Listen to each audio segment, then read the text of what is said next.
Thank you so much, Senator, for agreeing to join me in this conversation.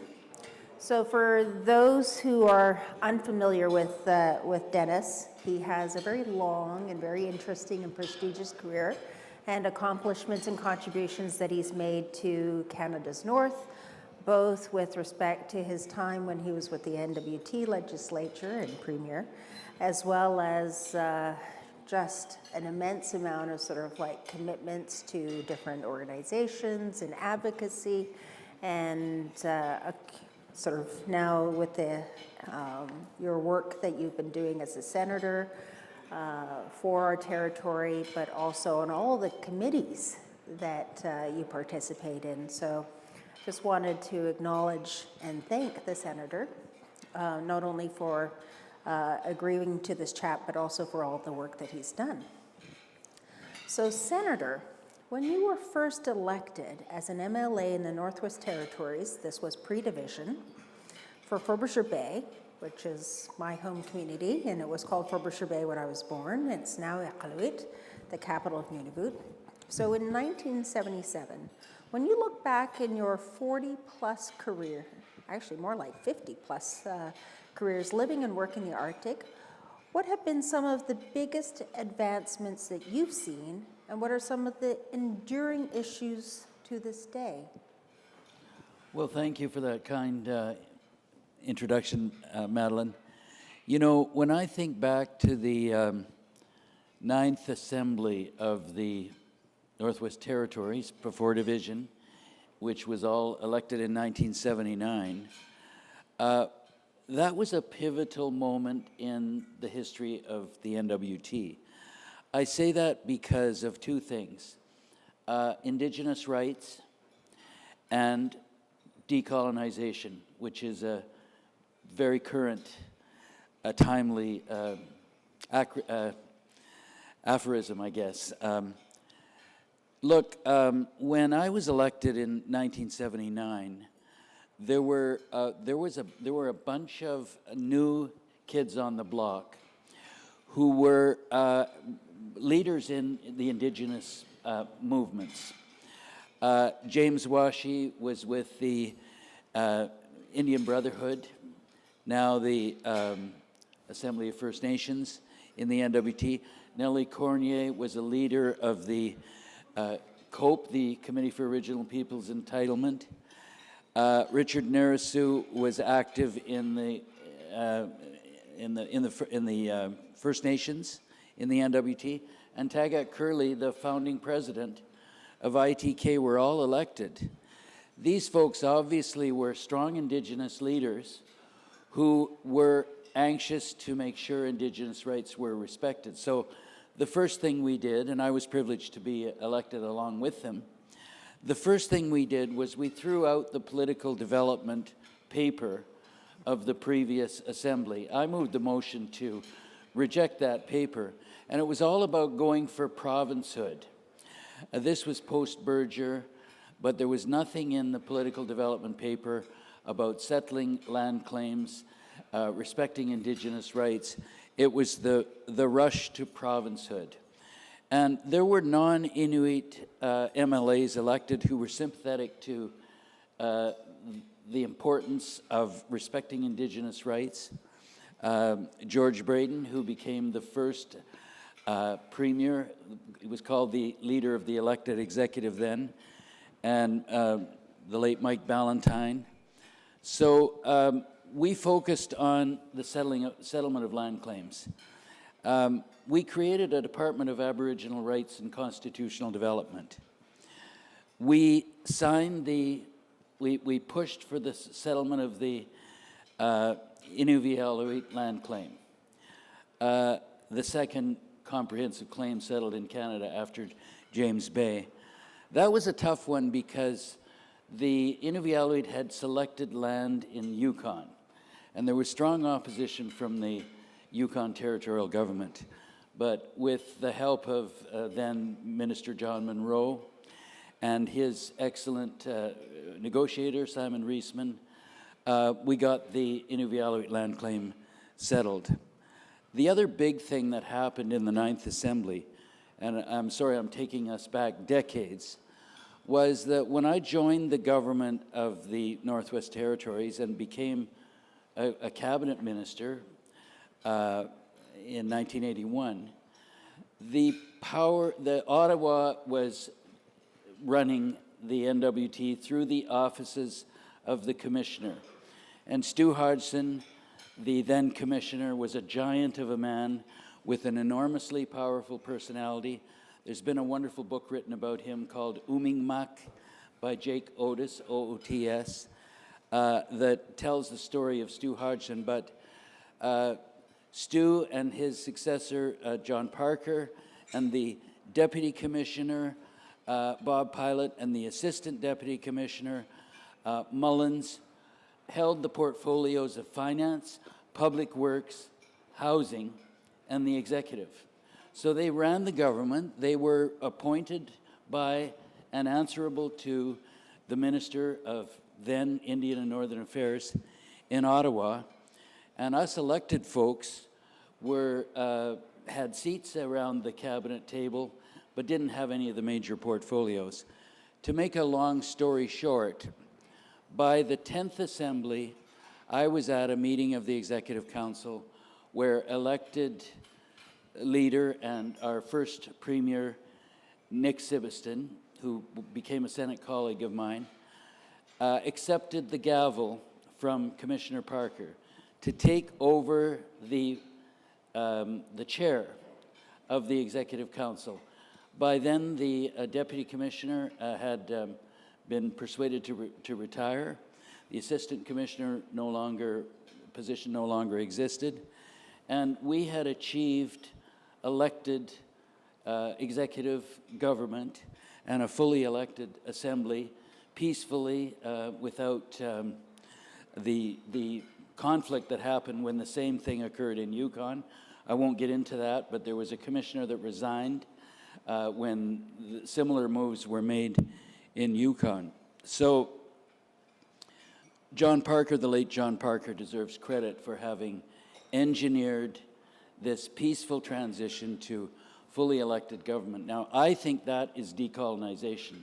And when people talk about decolonization today, I think, well, we've already done quite a bit of it in the North in turning the commissioner's office into a lieutenant governor titular position that opens buildings and gives awards and assents to the legislation passed by the elected representatives.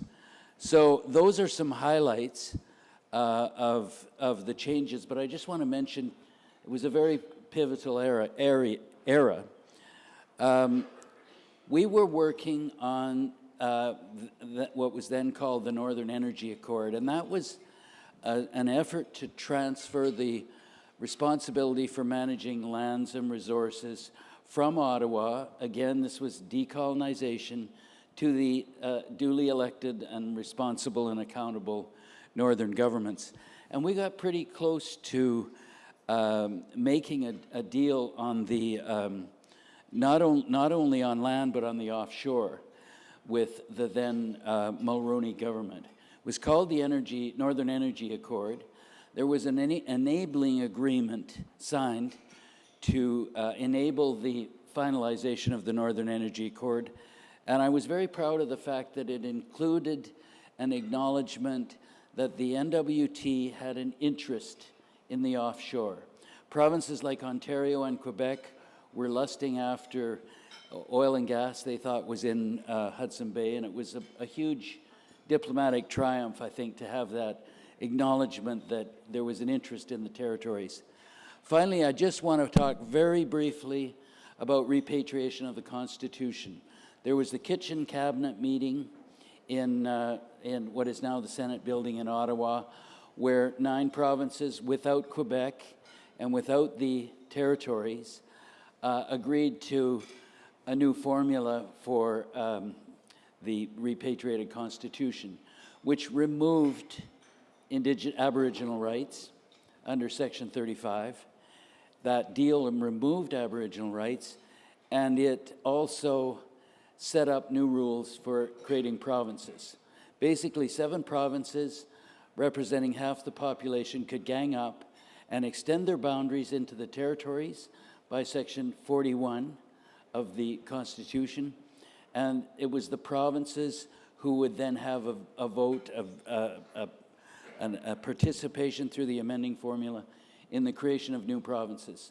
This was huge changes made to the North and its Indigenous peoples without any involvement from us.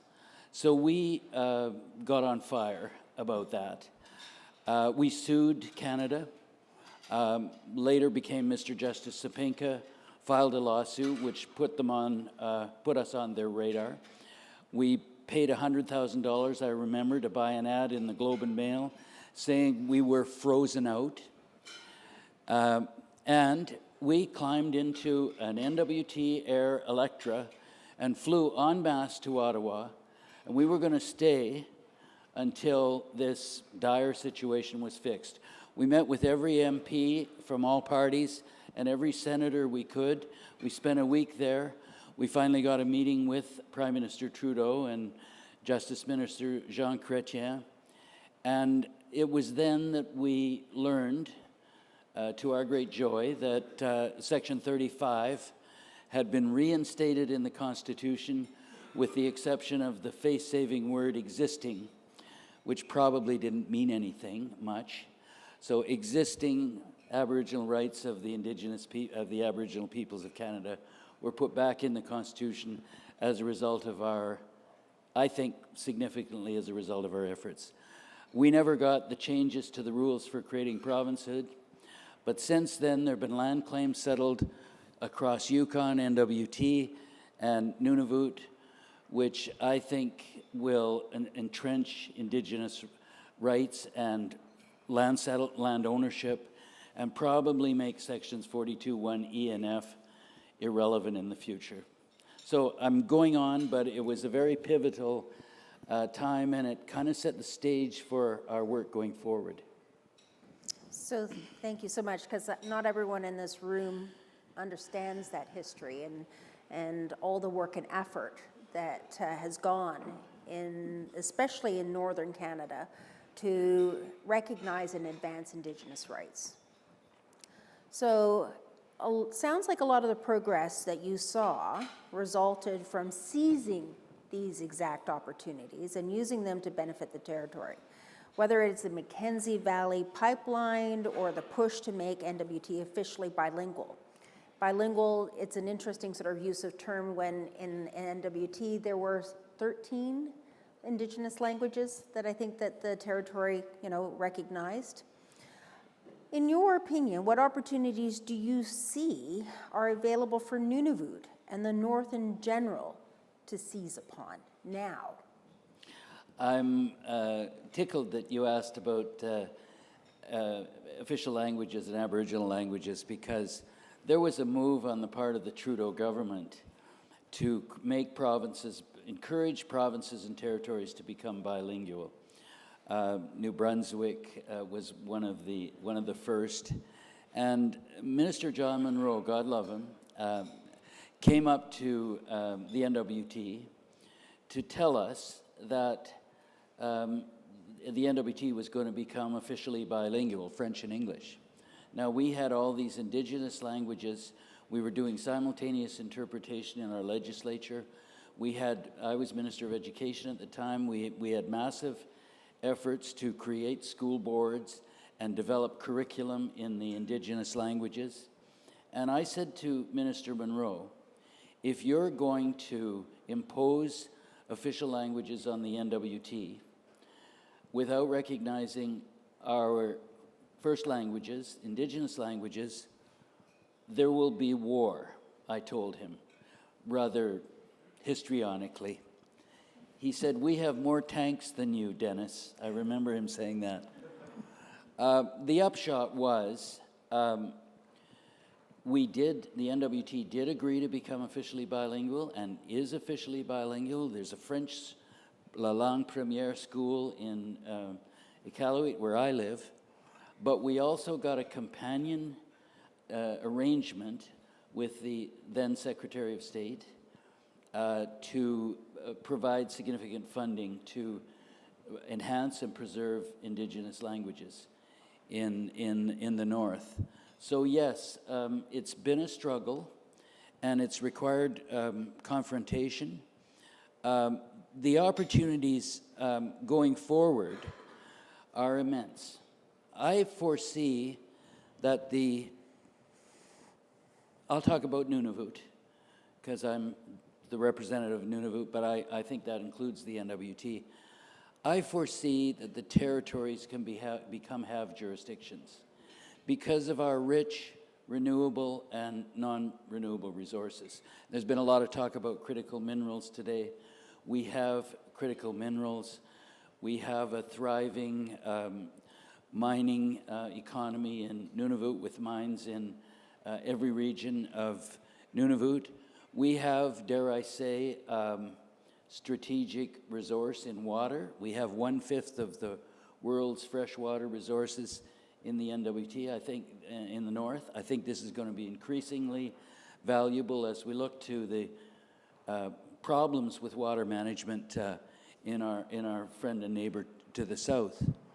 The key, and we've built this into the Nunavut Land Claim Agreement, the key to developing our resources in an orderly, balanced way is to make sure that the voice of Indigenous people is heard in the regulatory process, and that the Nunavut Agreement is structured that way. If you leave out the Indigenous first owners of the land, many unceded territories, if you leave them out of the regulatory process, it's a recipe for trouble. The other thing that we do in the North, I will generalize, but particularly in Nunavut, is give the Indigenous people a guaranteed share of resource revenues, royalties. So no matter where a development takes place in Nunavut, whether it's on Crown land or, as has been the pattern, on Indigenous land, because the Inuit picked prime mineral deposits in addition to their traditional lands they selected in owning about 18% of the land mass of Nunavut. They get a guaranteed share of royalties. So they have skin in the game. They have an interest in finding win-win ways to mitigate the impacts of development. So I think that our future opportunities have to do with capitalizing on our rich resources. And I don't just mean mining.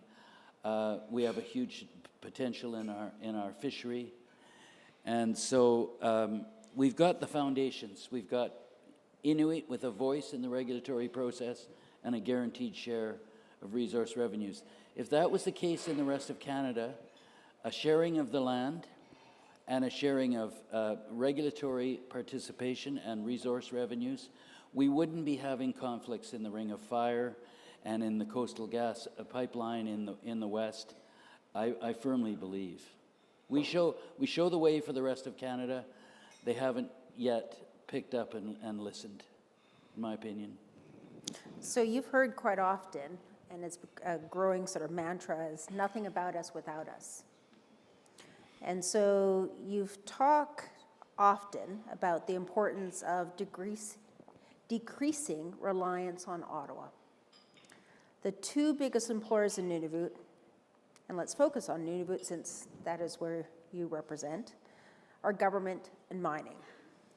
But those two alone aren't enough to sustain the territories post-devolution, when we get devolution. Where do you see the other opportunities for economic diversification? And you did mention fisheries, but I'm interested in knowing what other opportunities, economic opportunities, you might foresee. I wouldn't minimize the potential for mining in particular to fuel self-reliance in Nunavut.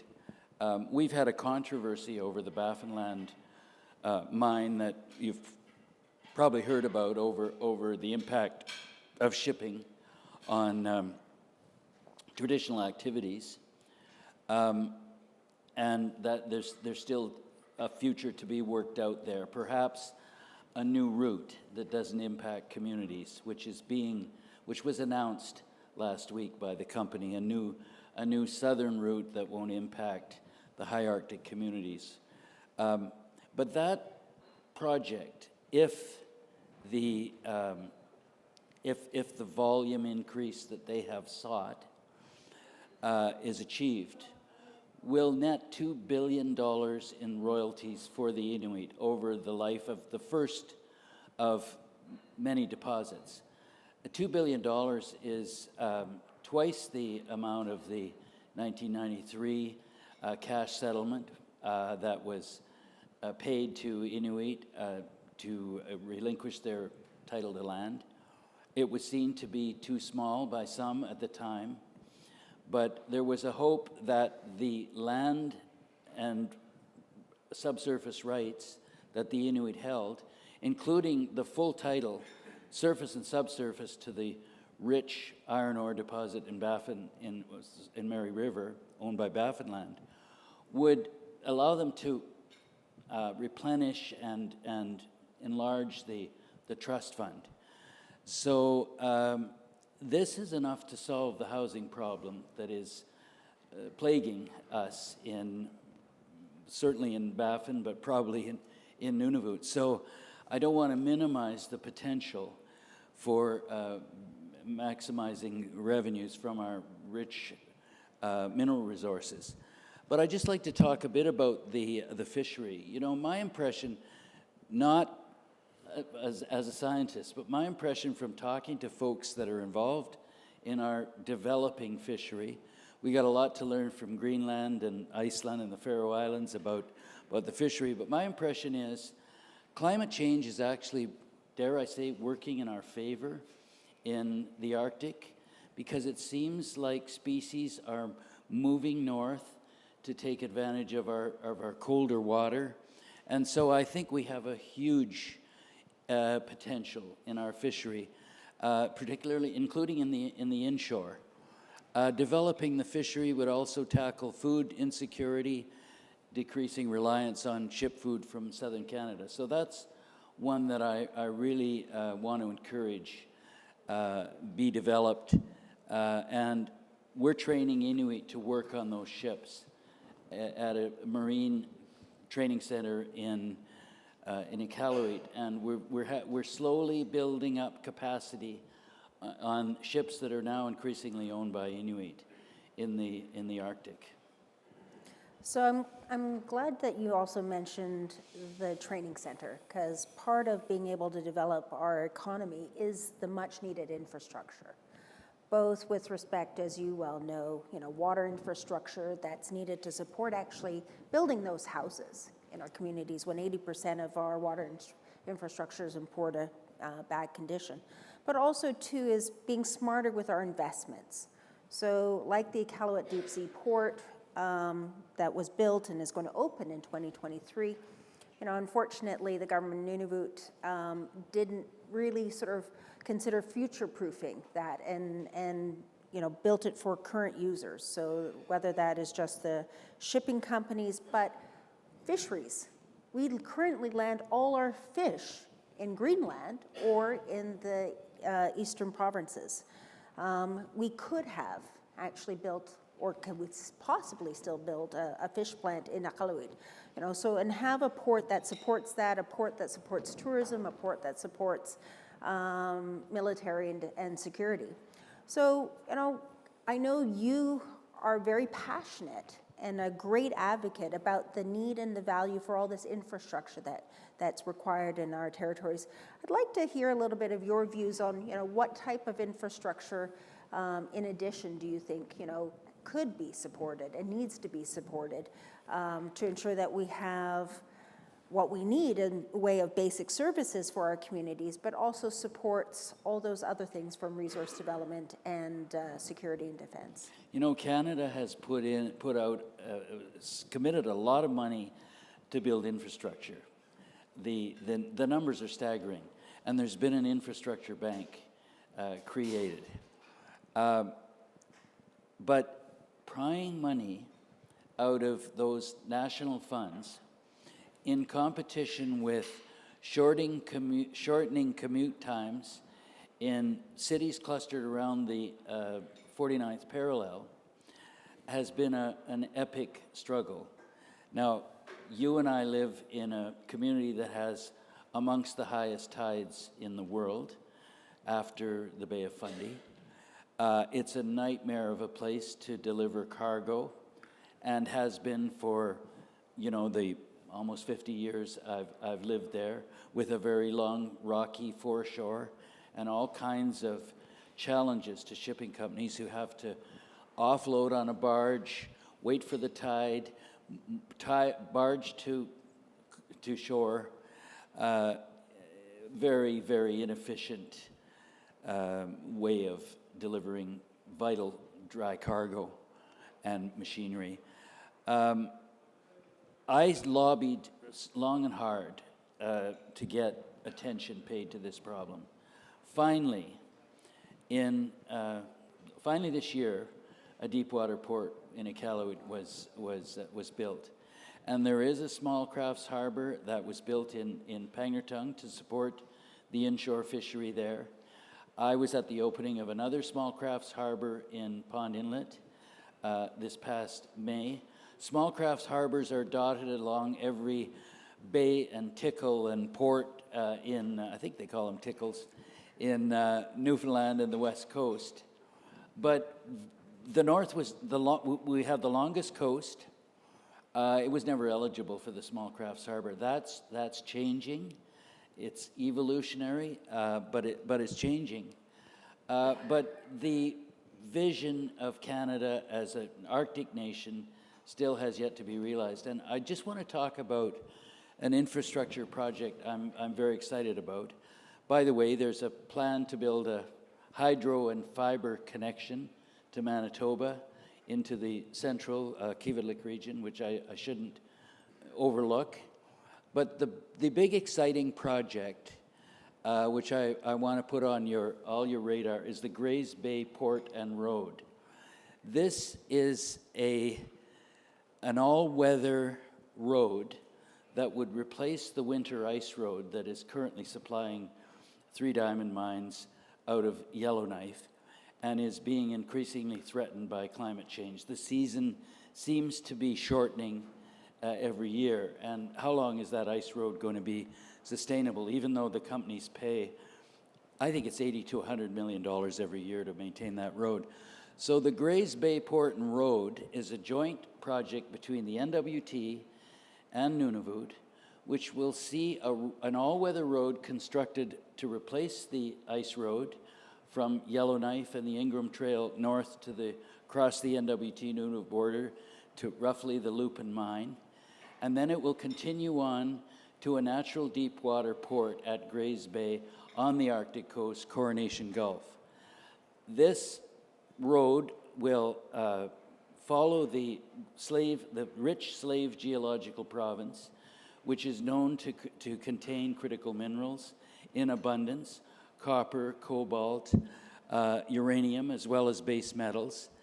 It will allow a resupply hub to the Arctic communities, and a new route for delivering north to south goods to not only those mines, but some of those communities. The big thing is, it would give Canada a port for the Navy and the Western Northwest Passage. And I've got to say, well, Prime Minister Harper announced a naval refueling facility at Nunavut in 2014. It still isn't finished, and it doesn't have an airstrip. So when we look at the threat from the Soviet Union and perhaps other players who are, busy monitoring our waters and our lands, we are way far behind. And so I want to mention the Grays Bay Port and Road, Nunavut's first road link to the North American highway system. It's a very exciting project, and I'm really anxious to keep promoting it actively and see if we can get just a little share of those infrastructure dollars that are so plentifully available to build subway lines in the major cities. And I'm glad that you mentioned those various projects, because the need and value to ensure that these investments are strategic, and that the recognition of how these infrastructure also needs to be integrated. So the connection of fiber and energy, the connection of ports and roads. And you and I have talked about sort of, how often there's been sort of, these infrastructure decisions have been too siloed, right? So not recognizing that you need good telecommunications and energy combined. So I'm going to move on to the sort of both reflecting on the past and now, because we saw the last time there was a Cold War, the construction of military infrastructure across the north. Unfortunately, also caused some huge dislocation and sometimes relocations of Inuit with quite disastrous consequences. Some of those decisions, still plague our people today. And we are now, once again, facing a real big opportunity with NORAD modernization. And especially focused on the need for investments to support Arctic security. How can we do things differently this time around, which will also ensure that our northern Indigenous peoples, instead of being, left out or subjected to negative impacts, even, unintended, what can we do different with the NORAD modernization to ensure that we benefit? The DEW line, a distant early warning line, did involve a lot of Inuit because they were absolutely needed for survival in those remote locations. So Inuit families came to the DEW line sites and worked and advised the southern-based operators of a lot of critical information for their survival, just as they'd done with the early traders, trappers, explorers, and missionaries. But it was imposed, and there was no consultation whatsoever, and there were some serious problems. The bases had bars, and that led to deaths and tragedies from nearby communities. I organized a Security and Sovereignty Summit this past fall to talk about this very issue, and I was pleased that some of you are here. Some friends from the U.S. Embassy were there, and Natan Obed, the well-respected president of ITK, said, we can't have this again, where infrastructure is imposed on us without us. So this is Inuit-owned land, and a marine environment that also the Inuit are masters of. We need to think in modernizing NORAD, and it's very exciting. Canada has announced, I think the last time I added the numbers up, $4.9 million in the coming, $4.9 billion in the coming years, and a total of over $30 billion Canada has committed over the longer term to NORAD modernization. The United States share will no doubt be bigger than that. So this is a huge opportunity to develop legacy infrastructure for our communities and the people who make sovereignty in the North and who have established sovereignty in the North for Canada. So multi-purpose, multi-user infrastructure. So, what help would it be to have a port and an all-weather road going to the Arctic coast to enhance our sovereignty and security? I think it fits right in with NORAD modernization. So the key, and everyone's talking about Indigenous economic reconciliation, the key is to include all levels of government investing in Indigenous businesses and Indigenous capacity. You know, I just heard about a federal government ministry, who shall maybe remain unnamed, but you can guess, purchased an Israeli drone to do Arctic surveillance work for $36 million. And as you and I know, there's a leading edge Inuk entrepreneur in Iqaluit who's tested and operated drones in the Arctic environment and would love to have had an opportunity like that. Out of mind, out of sight by colonial officials in a major federal department in Ottawa. Every investment by Canada should build up Northerners and Northern Indigenous people. And there are preference policies in the Nunavut Land Claim Agreement that we'd encourage Canada to follow and apply across government.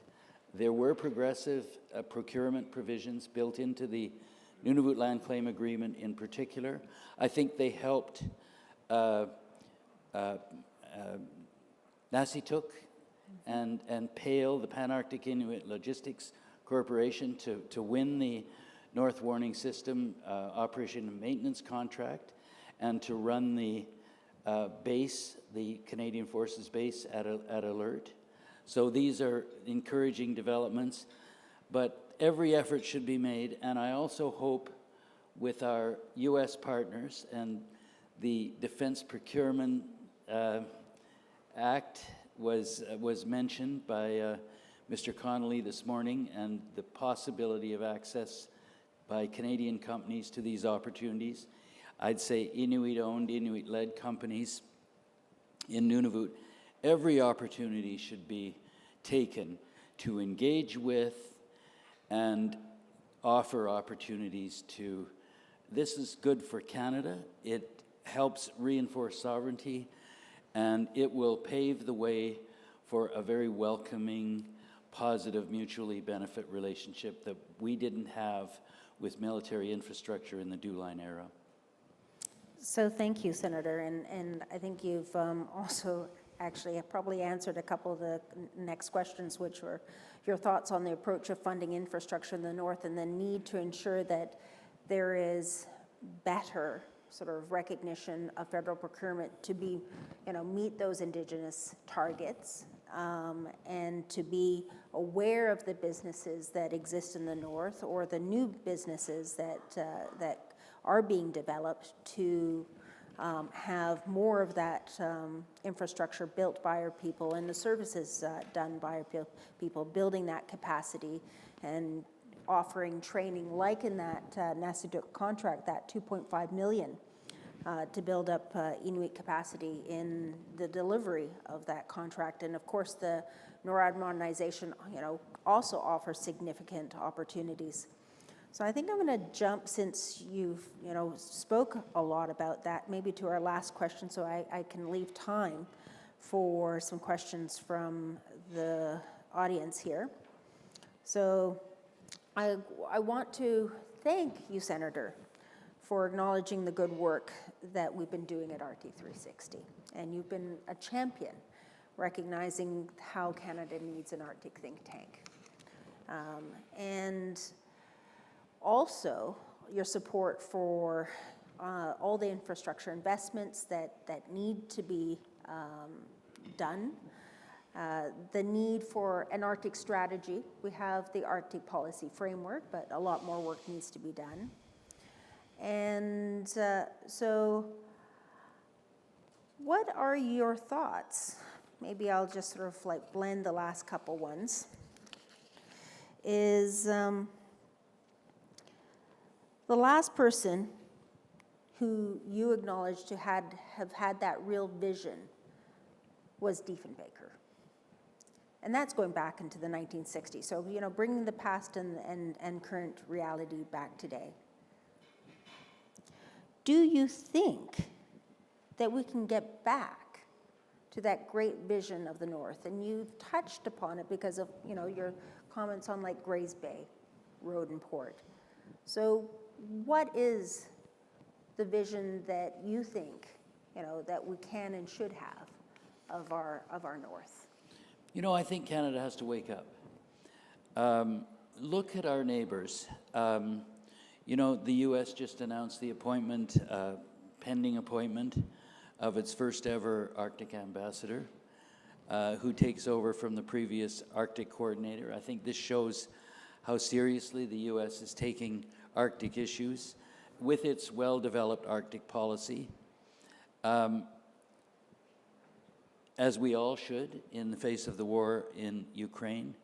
You know, in contrast, and Heidi, I don't want to in any way criticize you, but, you know, Canada still only has a civil servant on this file. You know, we had an Arctic ambassador. She's now the Governor General. Why this almost sounds like a step back, you know, that we have only civil servants representing Canada at this conference. The UK has a very well-developed Arctic policy dating back to 2013, despite not being an Arctic state. I mean, we are the second greatest Arctic state after the Soviet North. The UK continues to update their Arctic policy. Recently, a recent version published February 9th. They continue to host a forum for Arctic parliamentarians and continue to take a whole-of-government approach to Arctic issues. And I've got to say, when I contrast Canada with other countries, we have to look at the contrast with Russia. Vladimir Putin, evil man though he is, has made, and you know, I'm proud to have been banned from traveling to Russia. As have I. Although I did, when relations were better, I did have a chance to exchange and tour extensively in the Soviet North, and there was a great deal to learn from them. But Putin has made northern development a signature of his government. So the amazing infrastructure in energy, transportation, communication, northern assets, both human and otherwise, you know, there's huge incentives to civil servants to relocate to the Soviet North. So they've made the centerpiece of their national development tapping the resources of the Arctic. Probably a lot less environmentally rigorous than is required here. But Russia is showing Canada what could be done in their Arctic. And so Canada's way behind. We're focused on the 49th parallel, and we've got to wake up to the fact that we are an Arctic nation, and an investment in our people and our resources in the Arctic is good for Canada. You know, it's funny, when we build infrastructure in the Arctic, the materials, the shipping, largely comes from southern provinces. Ontario and Quebec show no gratitude or awareness of the business that we give them in materials. So developing the North benefits steel mills and manufacturing facilities all across Canada. So every chance I get, and the Special Committee on the Arctic, which the Senate of Canada established, I was privileged to chair that committee, developed recommendations about how Canada could become a great Arctic nation, with the greatest of respect to our federal government. Our Arctic policy is a shell compared to other Arctic policies, and even China has done work on that. It's full of motherhood principles, but no substance, no strategic approach. And I like to think that our Senate Special Committee on the Arctic Study laid a much more comprehensive pathway forward. And we called it a wake-up call for Canada. So I would, although it's somewhat dated, none of the issues have really been resolved, and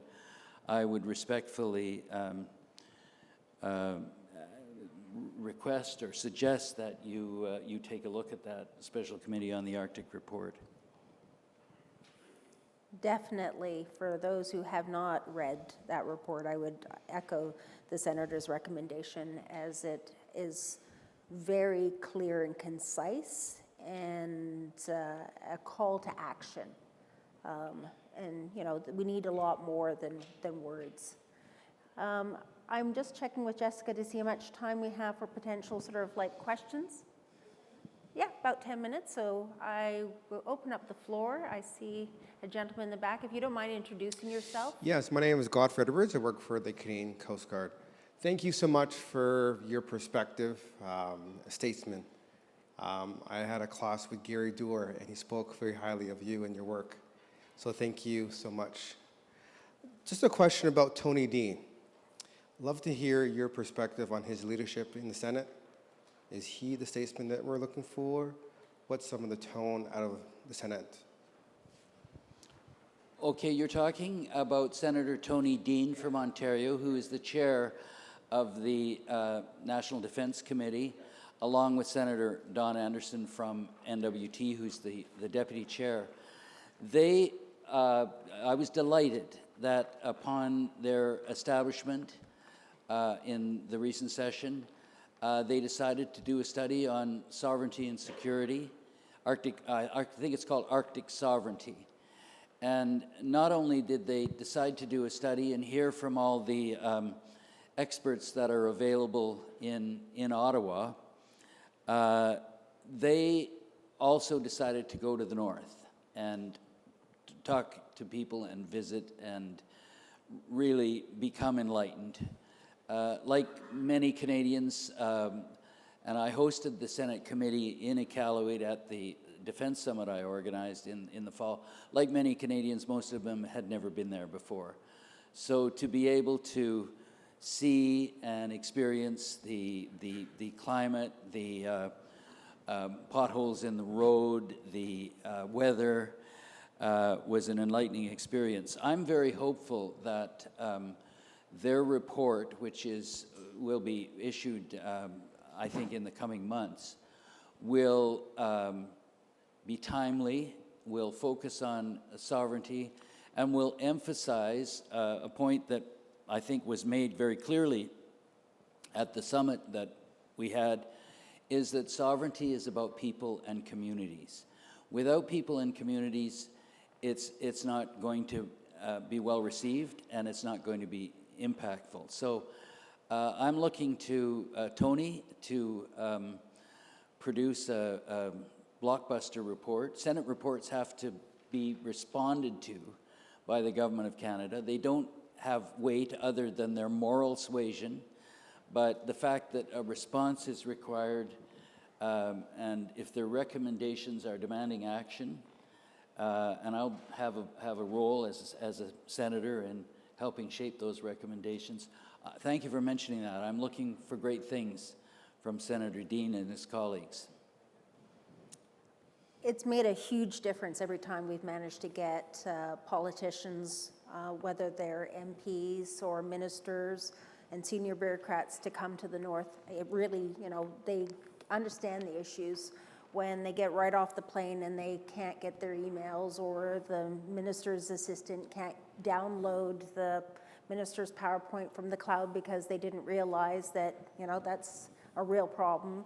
Issues, as you just said, you know, on water crises, it makes the world a difference. You know, I would wish that there would almost be an obligation for MPs, you know, from right across the country, actually is required to go to the north during their term, because they're not just to represent their own constituents. They're making decisions that are, you know, across the country, policies or allocation of budgets, and as I said, it's made a tremendous difference when people really understand what our needs are, and that we are Canadians and we don't enjoy the same level of service, whether it's in healthcare, education, water, housing, you know, the wide gamut. And I know the Senator's made, you know, his full attempts to bring colleagues up, and so I'd like to acknowledge and thank him for that. I think we have time for another question. If anyone, yes, please, go ahead.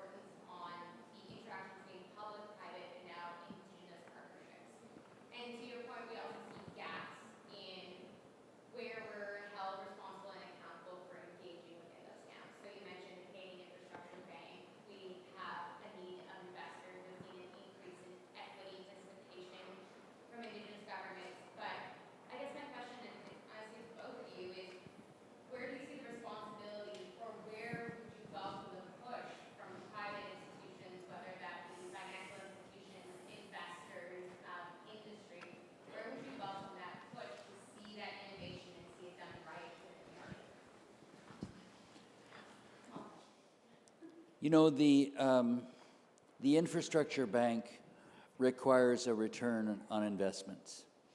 That can pose a problem for projects like the Kivalliq hydro and fiber line, which we have to admit will serve 7 small communities. The largest is about 2,000 people in the Kivalliq region. So there has to be an understanding that these infrastructure investments may not have the same payback, the same short-term payback in the north, but they will provide many other benefits, including sovereignty and security.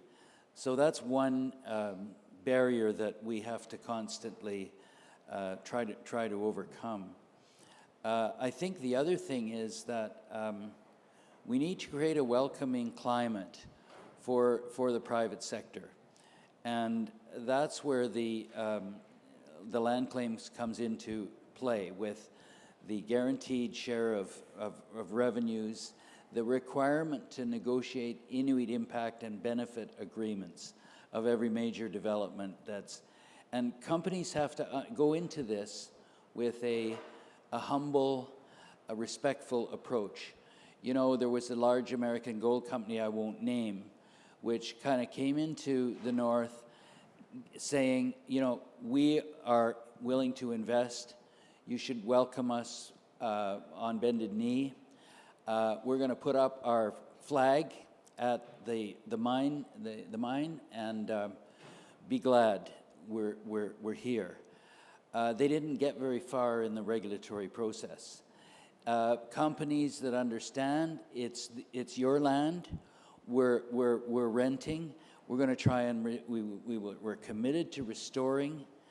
They are the ones that succeed and win support and win partnerships. So private sector investors have to understand to be sensitive to the people who were there first, who are very willing to do business but want to be respected. And maybe I would just add is that we've heard from previous Arctic360 conferences from those that are involved in the finance or investment sector about the need for Canada to have an Arctic strategy, an Arctic infrastructure strategy, both in telecommunications, energy, and transportation. That sort of signals to those entities that Canada really is serious in investing.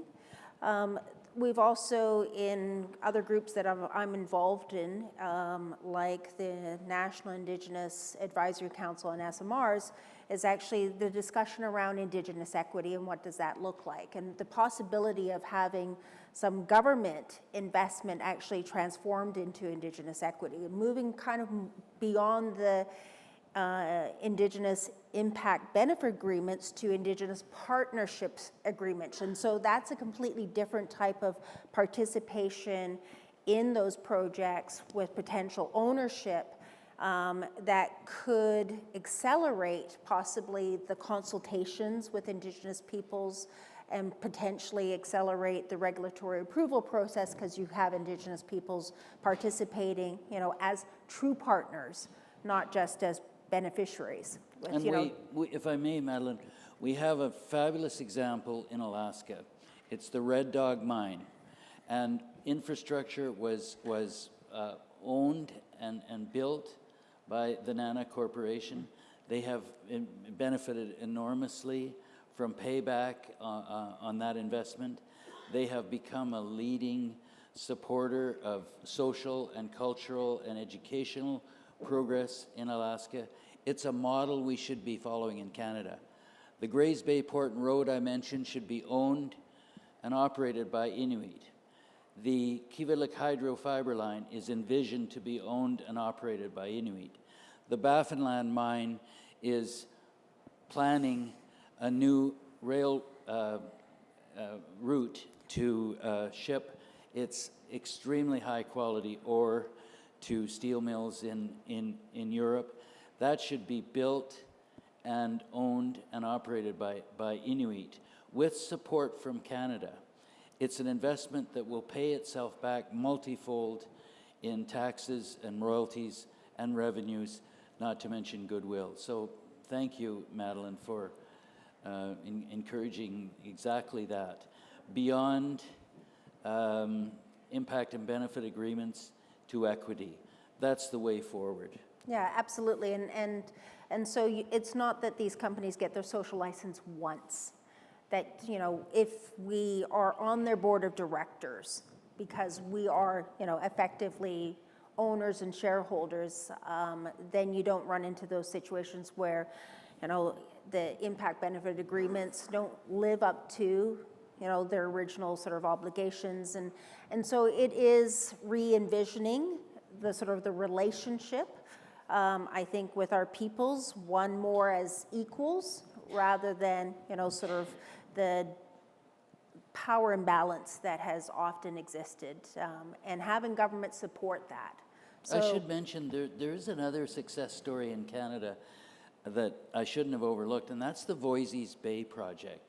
There is a cluster of Inuit-owned companies providing services to that mine, shipping, environmental monitoring, catering, human resources, that has benefited the region enormously. It's been a win-win, and it's an example people don't really know enough about, because we should be doing that everywhere in this country with major developments on Indigenous, especially on or near Indigenous lands. and they pay dividends directly to individuals, and you can actually point to some infrastructure that mine has actually built in their community. So it is, without a doubt, there are examples outside of Canada and within Canada that may not be as well known, but those are where we could be going and probably should be going. So I'd like to thank the Senator for his time and his contributions for over your whole sort of career and for today. And Jessica is going to just wrap us up and prepare us for the next session. So thank you so much, Senator. May I just thank you for the opportunity. I was here at your last Arctic 360 virtually. It's been a great pleasure to meet some of you. I'm hosting a senator who's never been to Nunavut tomorrow. So tomorrow morning, wheels up at 7:45 for Iqaluit. So I'm not going to be able to stay with you much longer, but thank you very much for the privilege of participating here.